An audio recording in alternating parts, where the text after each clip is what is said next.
जय मसीह भैया। आज आयल बनी सतरंगा कोरबा से कहीं 30 किलोमीटर दूर बा। बहुत खूबसूरत जगह बा। आज भिन्न ही अली और आके एगो डोंगा में बैठ गए बानी। परमेश्वर के वचन कहता एक दिन प्रभु यीशु मसीह अपना सब चेला लोग के संगे से डोंगा में जात रहले। आज तो हम अकेले दिखाता नहीं, पर वो दिन बहुत लोग रहले और रात कर आई के एकदम से यीशु मसीह घूमत रहले हर हर और आ करके देखा था कि चेला लोग एगो डोंगा में बाटे और बड़ा आंधी तूफान आ गई। आंधी तूफान में चेला लोग बड़ा घबरा गए, कहीं ज्यादा कहीं हम लोग के डूब ना जाई हो। तब तक यीशु मसीह वहां पानी पे चलत आ गई और पतरस देख के बड़ा ताजुब करता ने, अरे बाप यीशु मसीह आ गई यहाँ अमन के डोंगा में। और तब पतरस के अंदर एगो इच्छा हुई, यीशु मसीह से कहता है प्रभु अगर आप सच में प्रभु हुई तो हमारा के पानी पे चल के आए दें।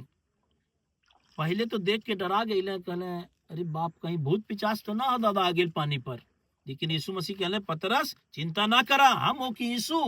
तो जब पानी में तनिक बार हलकोरा आ गेल, डरा गईला, एगो तूफाने से डर गईला, और तब यीशु मसीह आके तूफान उफान के शांत करेले और तब आकर के खड़ा होके कहता ने तू पानी पे चला।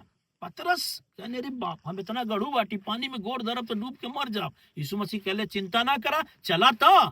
तब पतरस पानी पे चले लगले, चलत चलत चलत अचानक से नीचे का देखा तने कि थोड़ी देर तो हम चल गईली, लेकिन बड़ा गहरा पानी बा। देखा पूरा हलकोरा माला तक कहीं डूब के मर ना जाई।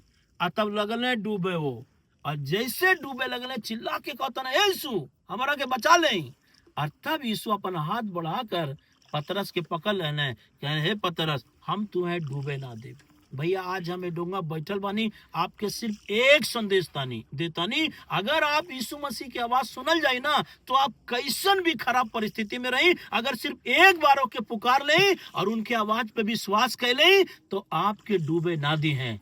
पतरस के वे डूबे ना दहले। तब पतरस समझ गए बहु यह सच्चा परमेश्वर होके अगर इनके आवाज हम सुनम तो हमार वजन कितनो गढ़ू हो जाए, डोंगा कैसनो खराब रहे, पानी कितनो हेलकोरा मारे, लेकिन अगर प्रभु की हम आवाज सुन ले तो हमें डूबे ना दी हैं। आज बहुत से लोग डूब जाता है, केहू कर्जा में डूब जाता, केहू कोर्ट केसे में डूब जाता, केहू बीमारी में डूब जाता, केहू घर के समस्या में डूब जाता, केहू परेशानी में डूब जाता। लेकिन आपके कहता नहीं है डोंगा पे बैठ के भैया यीशु आपके डूबे ना दी है। सिर्फ एक काम करिया, उनके आवाज सुन लिया और कहिया प्रभु हमें भी पानी पे चले दें। यही तमाम परिस्थितियां में जो डुबावे चाहला हमारा के, वही पे यीशु आपके चला के दिखा दी हैं और आपके सुरक्षित रखी हैं। प्रभु आप सबके बहुत बरकत और आशीष दी। सिर्फ एक काम करी, यीशु के आवाज सुनी। यीशु की आवाज आप पूछ में हम कहाँ से सुनिए भैया, उनके वचन जो हाथे में धैले वाली बाइबल ना, उनके वचन उनके आवाज हो वहां से हो के वो बातचीत करेला। जब कभी आप एक वचन सुनी, जब कहू प्रभु के वचन के तरफ जाई, जब आप ओके खोलल जाई, पढ़ल जाई, आपसे वो बात करी हैं और एक शब्द पे जब आप विश्वास कर जाई, आपके कब्बो डूबे ना दी हैं। तो ये पे विश्वास करी और उनकी आज्ञा मानी और पानी पे चली और अपने जीवन में खुशी रही। आप सब प्रभु आप सबके आशीष दे। जय मसीह की।